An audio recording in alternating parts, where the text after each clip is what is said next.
بسم الله الرحمن الرحيم.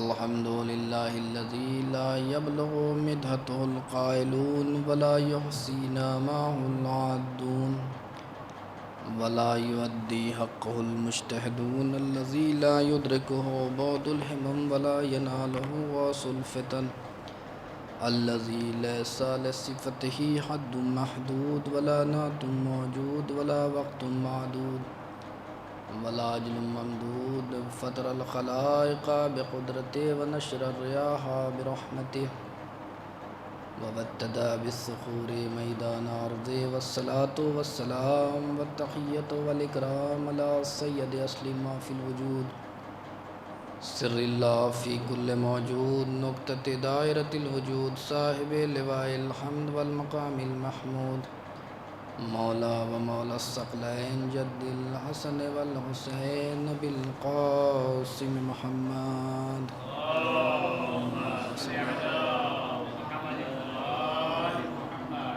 ثم الصلاة على أهل بيت الطيبين الطاهرين الذين أذهب الله عنكم الرجس أهل البيت ويطهركم تطهيرا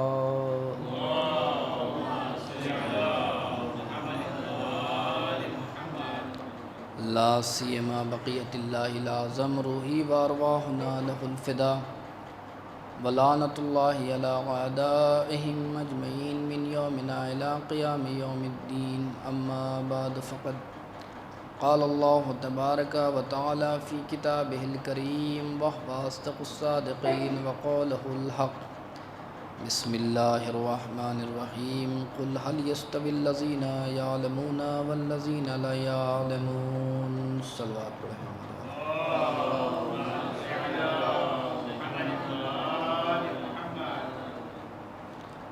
سب سے پہلے آپ سب کی خدمت میں اس غمناک موقع پر یعنی ہمارے اور آپ کے پانچویں امام باقر علیہ السلام کی شہادت کے موقع پر آپ کی خدمت میں اور خصوصاً امام زمانہ کی خدمت میں تعزیت اور تسلیت پیش کرتے ہیں۔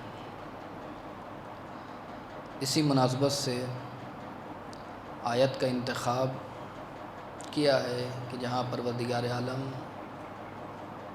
بشریت کو، انسانیت کو آواز دیتے ہوئے فرما رہا ہے کہ هل يستوي الذين يعلمون والذين لا يعلمون، کہ کیا وہ لوگ جو جانتے ہیں اور وہ لوگ جو نہیں جانتے، یا سادہ لفظوں میں یوں کہا جائے کہ کیا عالم اور جاہل برابر ہو سکتے ہیں؟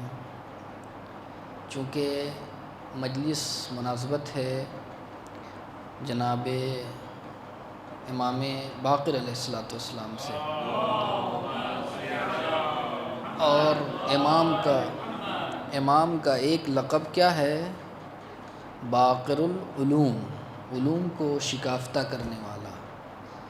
اور یہیں سے ایک دو باتوں کی طرف اشارہ کرنا چاہتا ہوں کہ امام کی پوری زندگی دیکھیں، میں سب سے پہلے اگر عظمت کو پہچاننا ہے تو شیخ مفید کا ایک جملہ ہے، اور شیخ مفید جانتے ہیں آپ کون ہیں؟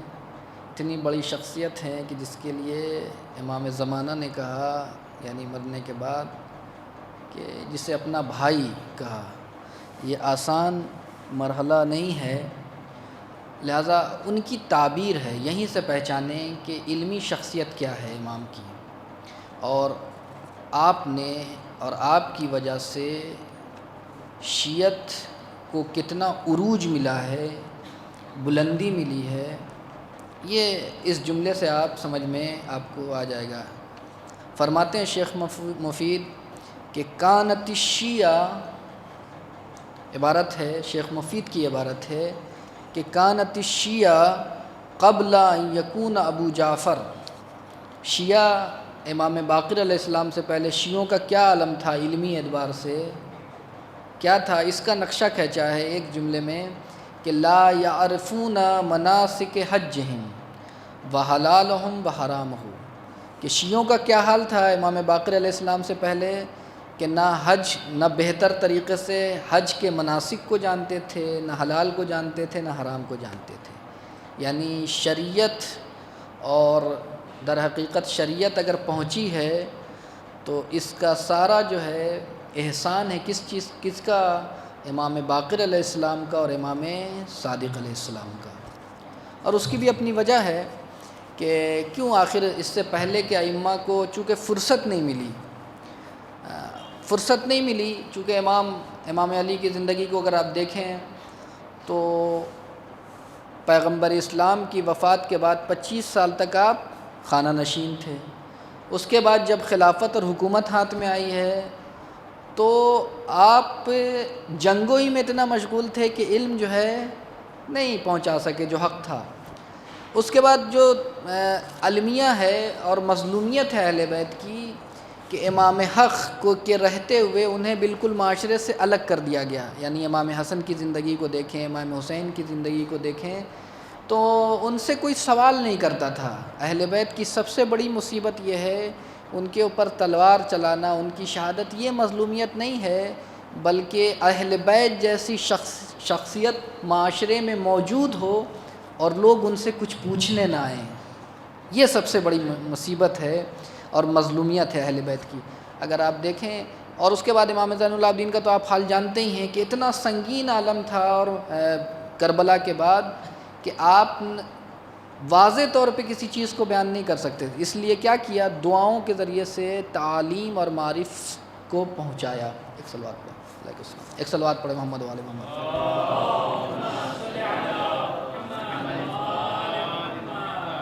اسی لیے آپ دیکھیں کہ خود علماء کا یہ خود بیان ہے، ایک آمار ہے، شاید میں نے کبھی ذکر کیا تھا لیکن پھر ہو سکتا ہے ذکر فإن الذکر تنفع المؤمنین کے لحاظ سے کہ کبھی کبھی دہرائی جائے باتوں کو تاکہ لوگوں کے ذہن میں آ جائے کہ ہماری جو حدیثیں ہیں، روایتیں ہیں، تقریباً 60,000 روایت ہیں.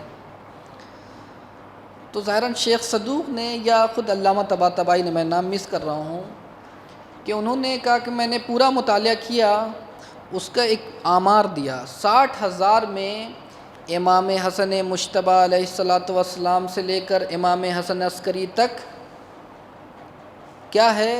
صرف 13 حدیث ہیں. یعنی امام حسن سے، امام حسین سے، امام سجاد سے، امام موسیٰ کاظم سے، امام رضا سے، امام تقی سے، امام نقی سے اور امام عسکری سے.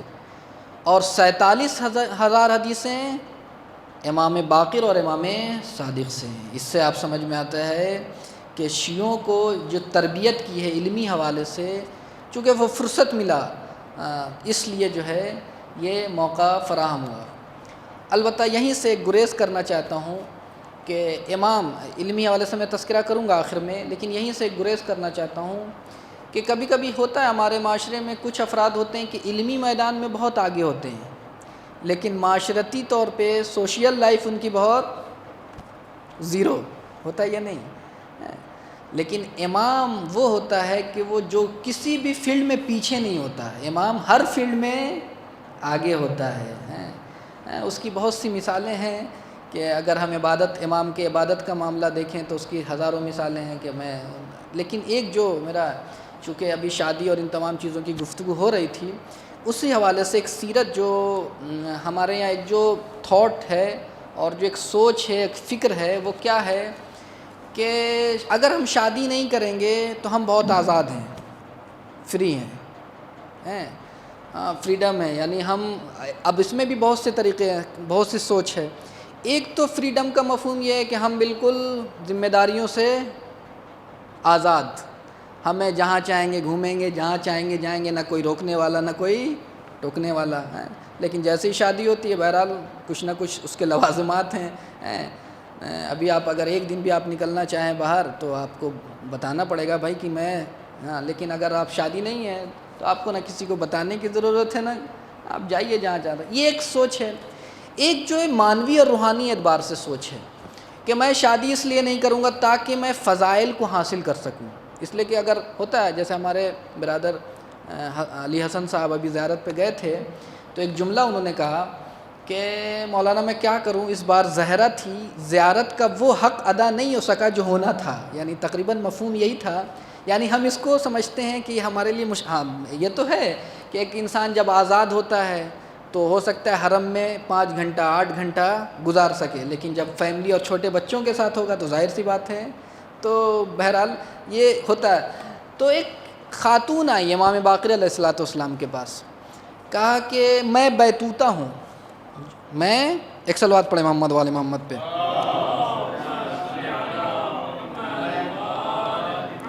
نہیں معاف کیجیے گا، یہ جملہ جو خاتون کا تھا کہ میں متبتلہ ہوں. اس نے کہا، امام سے کیا کہا کہ دیکھیں یہ بھی سیرت ہے، اور اگر ائمہ تحرین کی سیرت کا مطالعہ کریں تو ہر یعنی جو بھی جوان ملتا تھا تو پوچھتے تھے سب سے پہلی چیز کہ تم نے شادی کیا یا نہیں کیا. اگر نہیں کیا تو اس کو جو ہے تشویق کرتے تھے کہ نہیں جاؤ کرو. کبھی کبھی خود امام علی کی زندگی میں سیرت میں ہے، یعنی یہ ان کا برنامہ تھا، ان کا پروگرام تھا، ان کی زندگی کا ہدف تھا اور مقصد تھا. ایسے نہیں چھوڑ دیتے تھے کہ جو بھی چل رہا ہے. امام علی علیہ السلام کی زندگی میں بیت المال سے کبھی کبھی مہریہ دیتے کہ جاؤ تم پہلے شادی کرو. یہ پوری یعنی، اور اسی بنیاد پہ ہم کہہ سکتے ہیں کہ ایک مبلغ کی بھی ذمہ داری ہے، جو اجتماعی حوالے سے، جو معاشرتی حوالے سے، جو سماجی حوالے سے کسی مقام پر ہے، اس کی بھی ذمہ داری ہے کہ اس امور میں جو ہے بڑھ چڑھ کے حصہ لے. یہ خود امام کی سیرت ہے، اس لیے میں نے جان بوجھ کے یہ مسئلہ چھیڑا اور کچھ گفتگو تھی اسی حوالے سے. تو وہ عورت آئی اور کہی میں متبتلہ ہوں. تو مولا نے کہا متبتلہ کیا ہوتا ہے، کون سی بلا ہے؟ ہم بھی چونک جاتے ہیں کہ یہ کیا. جیسے ہمارے غضنفر بھائی جب کبھی کبھی بہت ہی کھاٹی اردو بولتے ہیں، بہت ہی خالص اردو بولتے ہیں، تو اس کو ایکسپلین کی ضرورت ہوتی ہے کہ بھائی آپ بتائیے کیا ہے. اور خیر ماشاءاللہ سے خدا سلامت رکھے ہمارے غضنفر بھائی کو کہ اردو کے حوالے سے جب گفتگو ہوتی ہے تو بہت سے الفاظ ان سے ہمیں سیکھنے کو ملتا ہے. تو ویسے ہی ہوا کہ مولانا نے پوچھا یہ متبتلہ کیا ہے؟ کہا میں نے قصد کیا ہے کہ میں شادی نہیں کروں گا. یعنی متبتلہ کا مطلب یہ ہے کہ میں نے ارادہ کیا ہے کہ میں شادی نہیں کروں گی. تو امام نے پوچھا کہ کیوں؟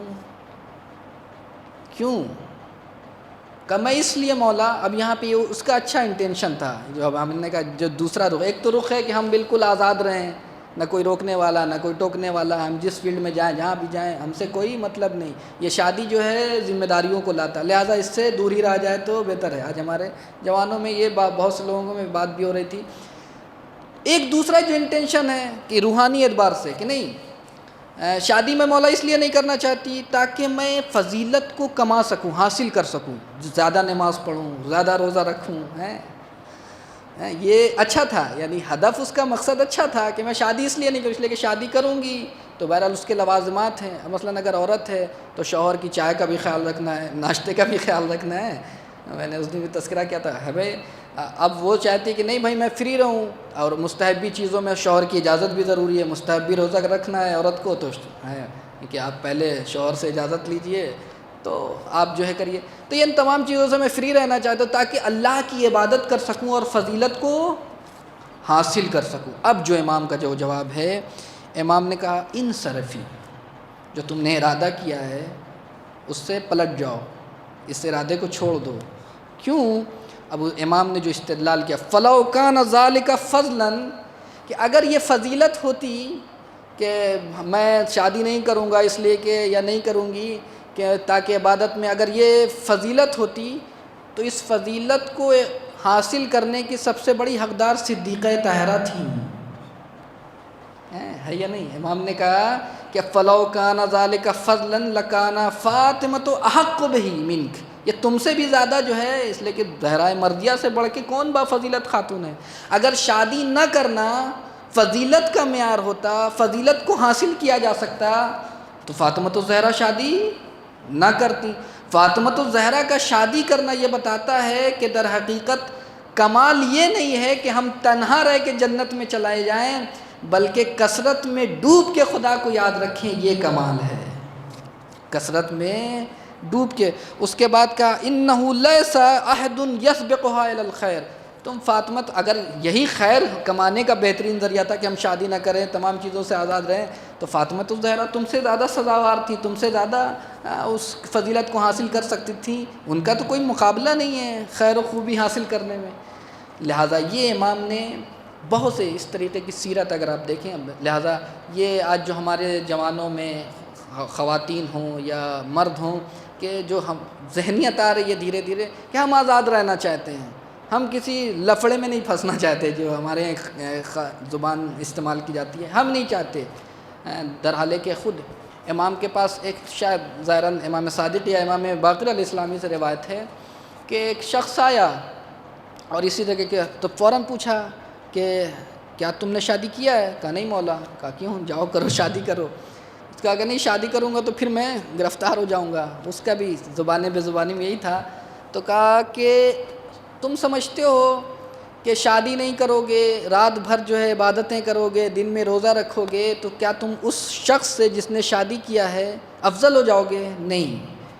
وہ انسان جو شادی شدہ ہے، اس کی 2 رکعت تمہاری تمام عبادتوں پہ بھاری ہے، تمہاری عبادتوں پہ بھاری ہے. اسی لیے ہمارے علماء کی سیرت ہے کہ دیکھیں پوری اگر تاریخ نبوت کو دیکھیں تو صرف جناب عیسیٰ ہیں، وہ بھی بعض اس کی بنیاد پہ نہیں کیا، ورنہ سب نے جو ہے اس چیز کو سب نے منع کیا کہ نہیں، شادی سے دور نہ بھاگو. اور اسی لیے ہے کہ ایک روایت میں دیکھ رہا تھا، ایک واقعہ بہت ہی جذاب تھا.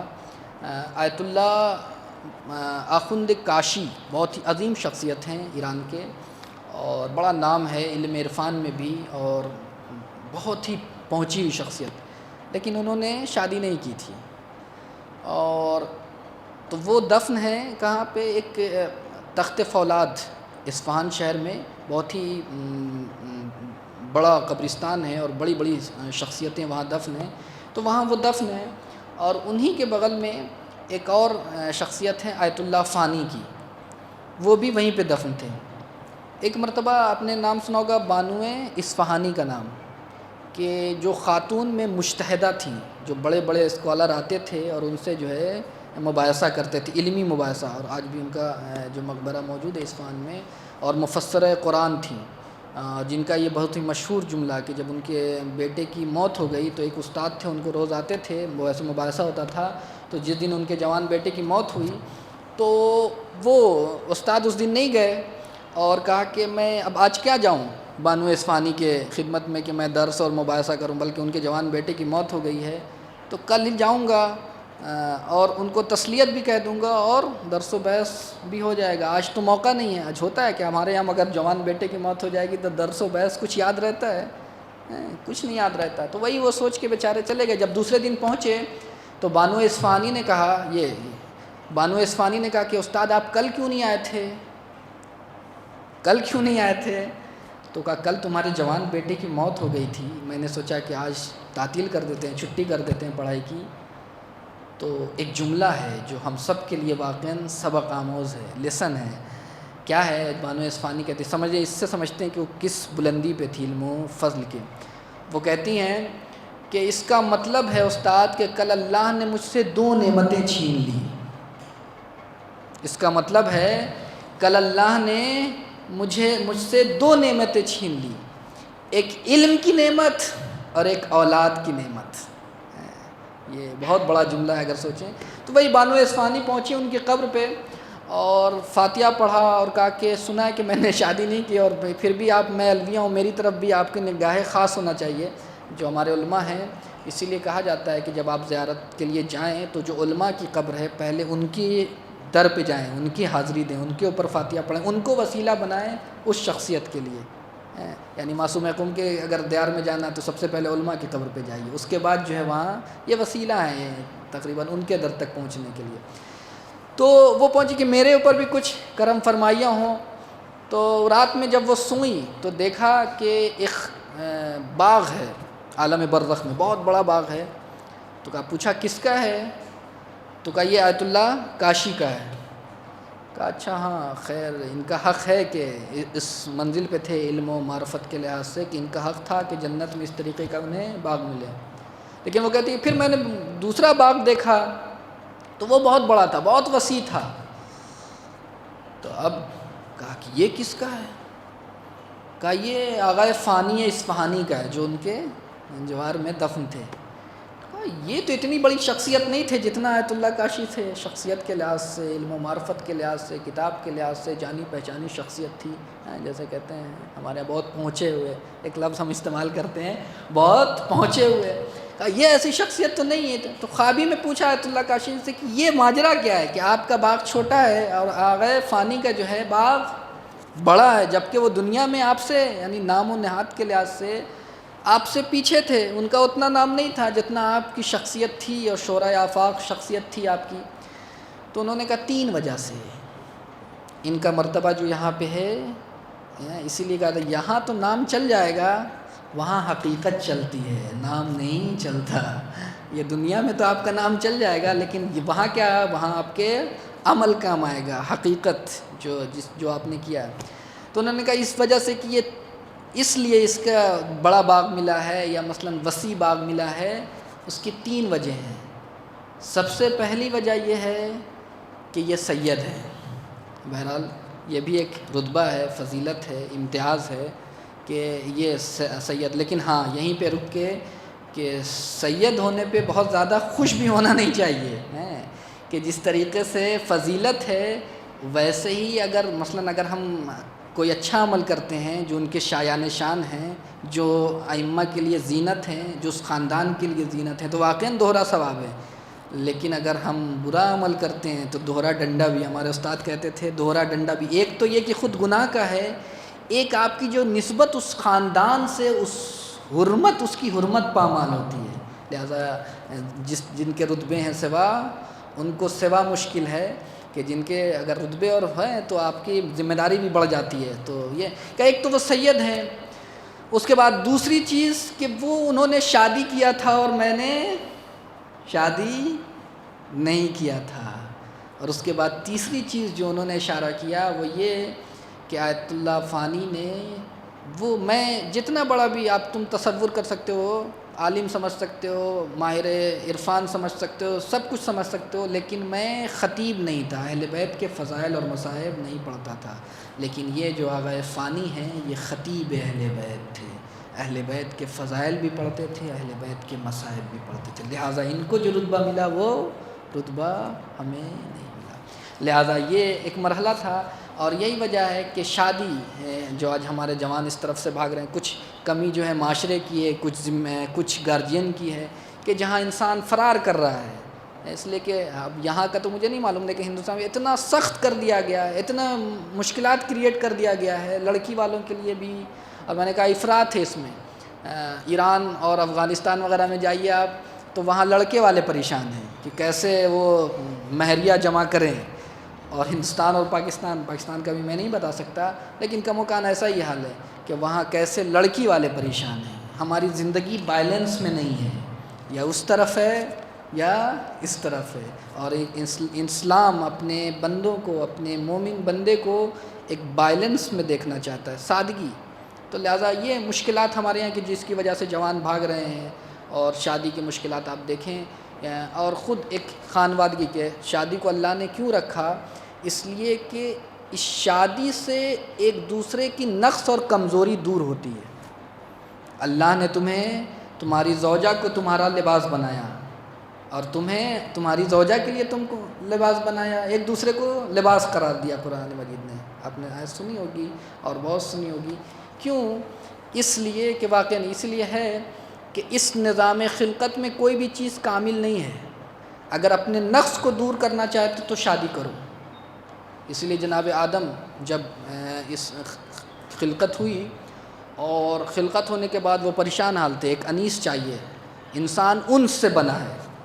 انس یعنی الفت، محبت، کسی سے لگاؤ ہونا چاہیے. انسان جو لفظ ہے وہ انس سے بنا ہے. اب جناب آدم تنہا ہیں، کوئی ہے ہی نہیں کہ جس سے، پر ایک تو اللہ سے انس اور رابطہ برقرار کرے، اور ایک اپنی ہی خلقت سے. اگر وہ اللہ سے بھی رابطہ ٹوٹا ہوا ہے اور بندگان خدا سے بھی رابطہ ٹوٹا ہوا، تو اس کا مطلب ہے وہ انسان نہیں ہے. اس کا مطلب ہے وہ انسان نہیں ہے. اب جو میں نے کہا کہ جناب آدم پریشان ہیں، کوئی انس، تو ایک مرتبہ دیکھا کہ ایک نور سے ایک خلقت ہوئی جناب حوا کی.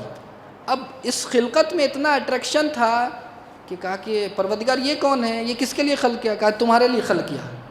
اب تاریخ کہتی ہے کہ جناب آدم جو ہے جلدی سے جانا چاہتے ہیں جناب حوا کے پاس، تو اللہ کا حکم ہے ٹھہرو، بہت جلدی مت کرو، آرام سے۔ کہا اس کا کوئی مہریہ وغیرہ ہے؟ ایسے نہیں، شادی کرو، عقد ہو، اس کے بعد مہریہ ہو۔ تو عقد بھی ہوا اور مہریہ کا، جناب آدم نے کہا میرا تو مہریہ کچھ ہے ہی نہیں ہے، میں کیا کروں، میرے پاس کچھ ہے ہی نہیں ہے۔ تو اب اس وقت جناب آدم سے خدا نے کہا کہ اس عقد کا مہریہ کیا قرار دو، 10 مرتبہ صلوات محمد والے محمد پہ۔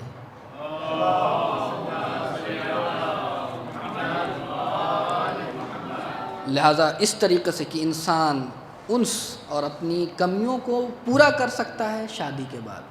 اور یہی وجہ ہے کہ جب صدیقہ طاہرہ کی شادی ہوئی اور تو دوسرے دن پیغمبر اسلام پہنچے، امام علی سے ایک سوال کیا، وہ آپ سب سنا ہوا، آپ نے، میں نے سنایا بھی ہے۔ اور دوسرا جب فاطمہ الزہرا سلام اللہ علیہ نے ایک درخواست کی کہ بابا جان ایک آپ سے ریکویسٹ ہے، ایک استدعا ہے، ایک التماس ہے، کہا آپ جو ہے کاموں کو تقسیم کیجئے کہ میں کیا کروں اور علی کیا کریں، کہ اگر انسان تفاہم، ایک انسان میاں بیوی میں کس طریقے سے تفاہم ہونا چاہیے، یہ ہمیں سیکھنا چاہیے معصومین کی زندگی سے، تو آپ تقسیم کیجئے۔ اب جب تقسیم کیا تو پیغمبر اسلام نے کہا کہ دیکھو علی جو بھی باہر کا کام ہوگا وہ علی کریں گے اور جو گھر کا کام ہوگا وہ آپ کریں۔ یہاں پہ صدیقہ طاہرہ کا ایک خوبصورت جملہ ہے کہ اس تقسیم کے بعد مجھے اتنی خوشی ہوئی کہ اس خوشی کو سوائے خدا کے کوئی نہیں سمجھ سکتا۔ اور یہاں پہ کیوں باہر کا کام کہا کہ مرد کرے، اس لیے کہ اسی امیر المومنین کا ایک جملہ ہے نہج البلاغہ میں کہ المرأۃ ریحانہ لیست بقہرمانہ، کہ مرد کیا ہے، قہرمان ہے، جو سخت کام ہے وہ مرد کر سکتا ہے، باہر کے کام کیا ہیں، جنگ ہے یا مشکلات ہیں باہر میں، دھوپ کی تپش ہے، وہ عورت کے ساتھ سازگار نہیں ہے۔ اور لہٰذا عورت کو بہترین ہے کہ گھر میں، گھر کے امور، اور یہ گھر کے امور اتنا آسان کام نہیں ہے، ہم چڑچڑا جاتے ہیں، اس لیے ہے کہ آپ تفاہم ہونا چاہیے، ایک دوسروں کو برداشت کرنے کی صلاحیت ہو۔ کبھی کبھی لڑائی جھگڑا کیوں ہوتا ہے کہ تندی ہم باہر کرتے ہیں، وہی جو ہے آ کے وہ سختی ہم گھر پہ بھی کرنے لگتے ہیں۔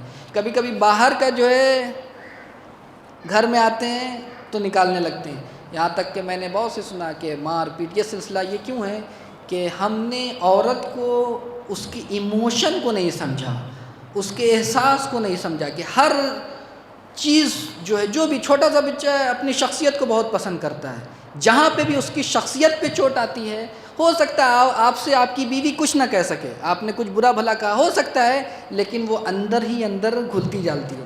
اور کبھی کبھی یہ رخ ہے، اور کبھی کبھی لڑائی جھگڑے کا ایک سبب یہ ہے کہ خود عورت کی زبان، اب یہاں تک تو مردوں کے ساتھ مشکل تھا، لیکن کہیں کہیں پہ عورتوں کی زبان جو ہے کبھی کبھی یہ جھگڑے کو بڑھا دیتی ہے۔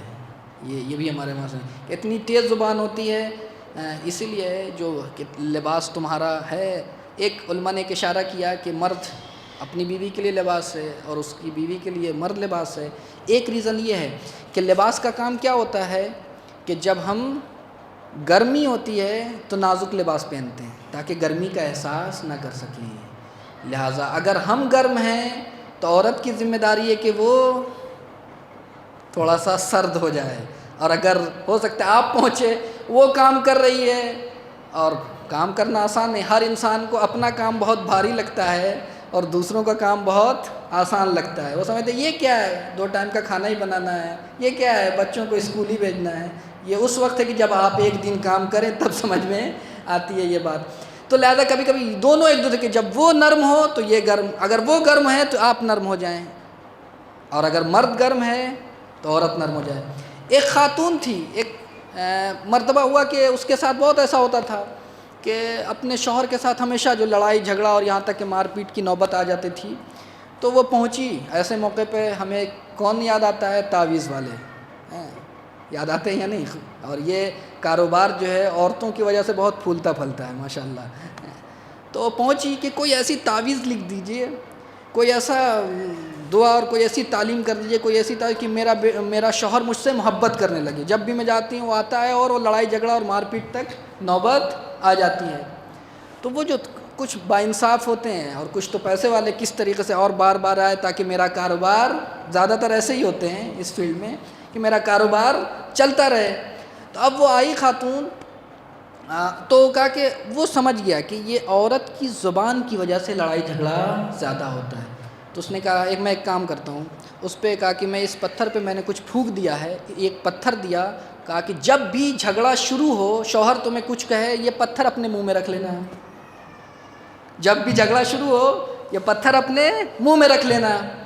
اب جب وہ گھر پہنچی، شوہر آیا، اس نے کچھ کہا، اب وہ تو انتظار میں تھا کہ وہ ادھر سے کچھ جواب آئے گا، پھر میں جواب دوں گا، پھر ادھر سے جواب آئے گا، پھر میں جواب دوں گا، پھر مار پیٹ کی نوبت آئے گی۔ لیکن جیسے یہ شوہر نے کچھ کہا، اس نے وہ پتھر منہ میں رکھ لیا۔ اب وہ کوئی کیا جواب دے، جب منہ میں پتھر ہے تو کچھ بول ہی نہیں سکتی۔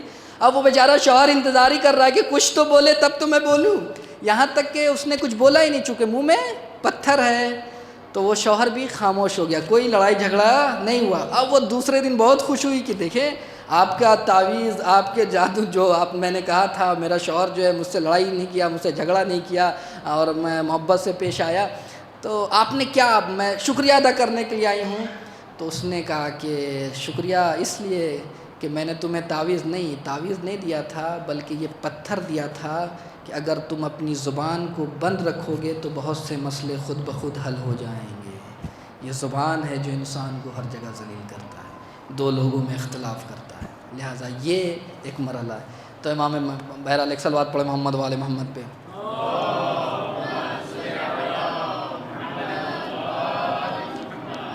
لہٰذا بہرحال اب وقت گزر گیا کہ میں نے سوچا تھا کہ امام کی علمی زندگی کے حوالے سے کچھ بیان کروں، لیکن اب وقت نہیں ہے کہ علمی زندگی کے حوالے سے کچھ بیان کر سکوں۔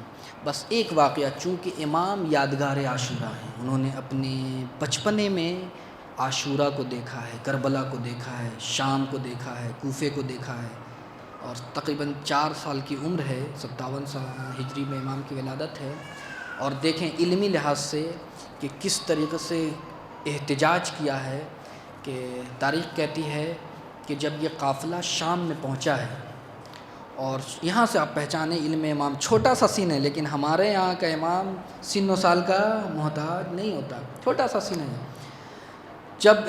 جب کربلا کے بعد یہ قافلہ شام میں پہنچا اور یزید کے دربار میں پہنچا، تو یزید جو ہے کچھ بھی بولتا ہے، کبھی جناب زینب کبریٰ اس کا جواب دیتی ہیں، کبھی سید سجاد جواب دیتے ہیں، کبھی سکینہ بنت الحسین جواب، وہ پریشان، اس لیے کہ جو اس طریقے کے فرعونی دماغ کے لوگ ہوتے ہیں وہ کبھی بھی کرٹیسائز اور تنقید کو برداشت نہیں کر سکتے، وہ نہیں برداشت کر سکتے، وہ فرعونیت ان میں بھرا ہوا ہے۔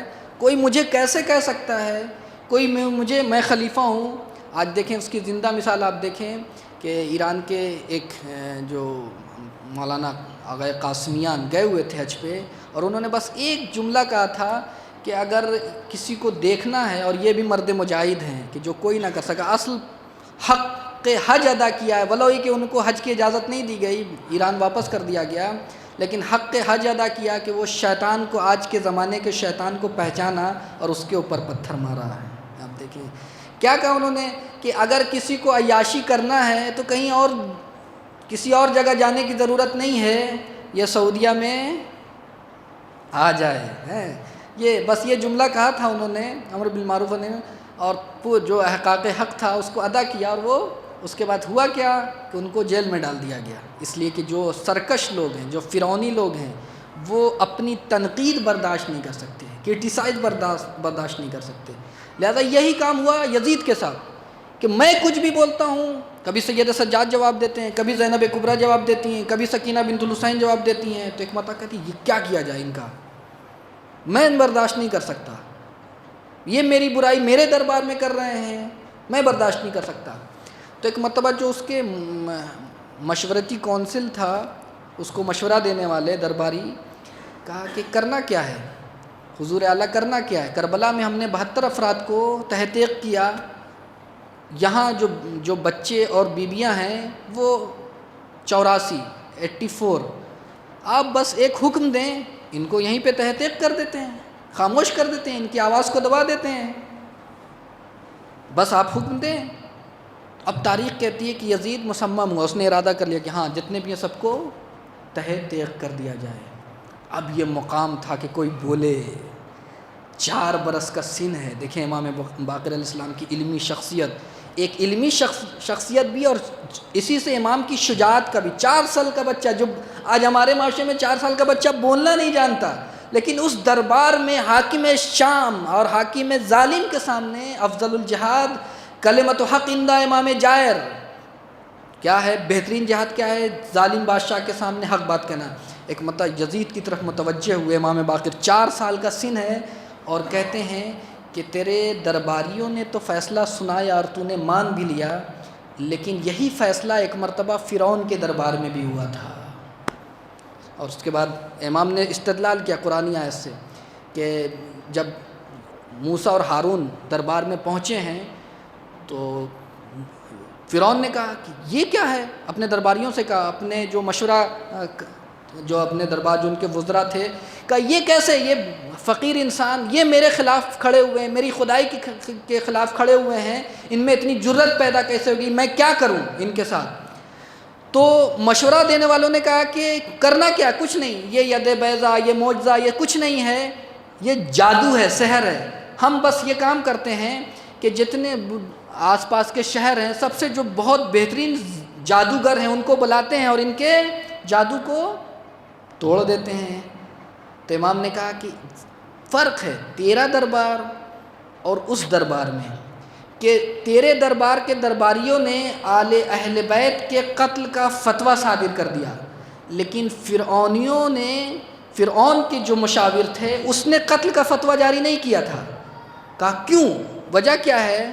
وجہ کیا ہے؟ اب سارے درباری، یزید کہا یہ چھوٹا سا بچہ اس طریقے کا استدلال قرآنی آیت سے ہمیں بتا رہا ہے، کیا ایک مطلب سب متوجہ ہو گئے کہ یہ چھوٹا سا بچہ کس طریقے سے گفتگو کر رہا، آنکھوں میں آنکھیں ڈال کے۔ کہا وجہ کیا ہے؟ اب سب سننے کے لیے بےتاب ہیں۔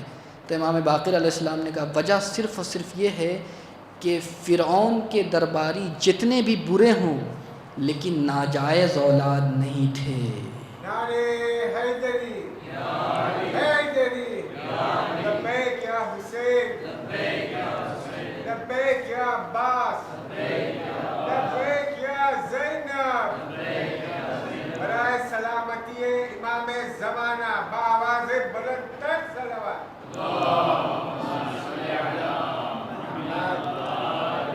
وہ ناجائز نہیں تھے، لیکن یہ جو تیرے درباری ہیں جو قتل حسین میں اور اولاد حسین میں شامل ہیں، یہ سب کیا ہیں؟ ناجائز۔ اور اس لیے پھر امام نے ایک جملہ ارشاد فرمایا کہ دیکھو نبی اور اولاد نبی کو ناجائز اولاد کے علاوہ کوئی قتل نہیں کر سکتا۔ اس کا مطلب ہے ایک جملے میں کہوں کہ امام باقر اس شخصیت کو کہتے ہیں کہ جو یزید کو یزید کے دربار میں رسوا کر دے، اسے امام باقر کہتے ہیں۔ آپ سمجھیں یہی وجہ ہے۔ بس عزیزو تھوڑا سا گفتگو طویل ہو گئی، بس 2 جملے ہیں مصائب کے۔ آج اسی کی شہادت کی تاریخ ہے کہ جس نے کربلا کو اپنی آنکھوں سے دیکھا ہے۔ ہاں عزیزو، جس نے کربلا کو اپنی آنکھوں سے دیکھا ہے۔ اور عزیزو فرق ہے، ہم آج سنتے ہیں تو پریشان ہو جاتے ہیں، لیکن سوچیں کہ جس نے کربلا کو اپنی آنکھوں سے دیکھا ہو اس کا کیا حال ہوگا۔ یہی وجہ ہے کہ کسی نے پوچھا کہ مولا شام غریبہ کا منظر کیا تھا۔ امام باقر علیہ السلام سے کسی نے پوچھا کہ مولا شام غریبہ کا منظر کیسا تھا۔ ایک مرتبہ تاریخ کہتی ہے کہ امام کے ہاتھ میں ایک تسبیح تھی، تسبیح کو توڑا، جیسے ہی امام نے تسبیح کو توڑا، تسبیح کے دانے بکھر گئے۔ امام نے سر کو جھکایا، کہا کربلا میں شام غریبہ میں ہمارے بچے جس طریقے سے تسبیح کے دانے زمین پہ پھیل گئے، ویسے ہی شام غریبہ میں ہمارے بچے بکھر گئے۔ نہیں معلوم کتنے بچے ہیں جو گھوڑوں کی ٹاپوں سے پامال ہو گئے۔ ہاں عزیزو، اس معصوم نے، اس امام نے کربلا کی مصیبت کو دیکھا۔ 4 سال کی بچی سکینہ، اپنی پھوپھی سکینہ کے غم کو دیکھا، اپنے بابا کے غم کو دیکھا، شام میں مظالم دیکھا۔ وہ ہاں عزیزو آج وہ اس دنیا سے رخصت ہو رہا ہے۔ ہاں عزیزو بس ایک جملہ کہوں گا، ہم تھوڑی دیر اپنے آپ کو مدینہ کی گلیوں میں لے جائیں، اس ٹوٹے ہوئے قبرستان میں لے جائیں کہ جہاں ہر جگہ روشن ہے لیکن وہ قبرستان آج بھی اندھیرا ہے۔ ہاں عزیزو آج کوئی زائر نہیں ہے، اس لیے زائر نہیں ہے، ہاں شاید کچھ دن پہلے زائر تھے لیکن آج کوئی زائر نہیں ہے، اس لیے کہ حج کے لیے سب مکے کی طرف جا چکے ہیں۔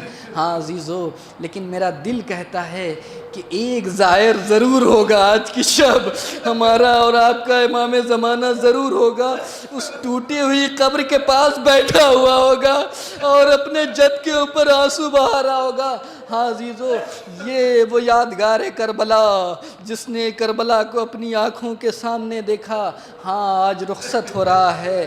یہی وجہ ہے کہ امام کو اتنا قلق تھا اپنے جد مظلوم کا کہ آپ نے وصیت میں یہ لکھا کہ منی کے میدان میں ہمارے جد مظلوم پر عورتیں آئیں اور گریا کریں۔ ہاں عزیزو ہاں آج وہ ہمارا امام اس دنیا سے رخصت ہوا اور ایک مرتبہ چاہنے والا بیٹا سرہانے موجود ہے، امام صادق جیسی شخصیت موجود ہے۔ جیسے امام اس دنیا سے رخصت ہوئے، کفن پہنایا، جنازہ تیار ہوا اور ایک تشییع جنازہ ہوا جو امام کے شان و شوکت کے لحاظ سے تھا۔ شاگردان جمع تھے اور نہایت ہی احترام کے ساتھ امام صادق نے اپنے بابا کو امام زین العابدین کے بغل میں دفن کیا۔ ہاں عزیزو یہی ہونا چاہیے اور ہوتا بھی یہی ہے کہ اگر جوان بیٹا موجود ہے تو لاش کے ساتھ یہی برتاؤ ہوتا ہے کہ عزت و احترام کے ساتھ دفن کیا جاتا ہے، لیکن لا یوم کا یوم کا یا ابا عبداللہ، اے حسین آپ کے دن کے جیسا کوئی دن نہیں، ارے کوئی ایسا نہیں کہ جو آپ کے جنازے کو احترام کے ساتھ دفن کر سکے۔ ہاں ایک بیٹا ہے لیکن اتنا مظلوم ہے کہ ہاتھوں میں ہتکڑیاں، پیروں میں بیڑیاں، گلے میں خاردار تو انا للہ و انا الیہ راجعون۔